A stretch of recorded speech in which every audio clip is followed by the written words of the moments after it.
nakuha niya sa Shadow Beast. Ngunit hindi nga ito umubra. Ano? Hindi umubra sa kanya ang ganong atake ni Chrollo? Paano nangyari yun? Wala na dapat nakakawala sa ganon. Sa mga ganong atake ay hindi umubra sa akin yun. Agad naman sumutok si Razor. Ngunit agad naman nakapag-teleport eto ngang si Chrollo. Pero tatamaan ko siya. Ang pagta-teleport ay isa nga rin sa abilidad ni Chrollo. Ngunit dahil sa mabilis nga rin ito si Razor, ay natamaan nga nito si Chrollo.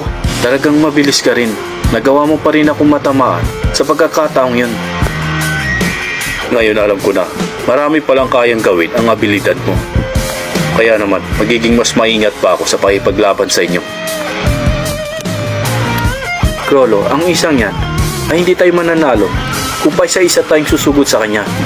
Dapat siguro ay sabay na tayong dalawa. Sabay na tayong atake. Ang sa ganun, magiging madali ang katapusan niya. Maaari pa nga, pero kailangan pa rin natin mag-ingat sa kanya. Ang galing! Ang galing ni Razor. Ngayon ko lang siyang nakitang makipaglaban. Nag-aalala ako kay Razor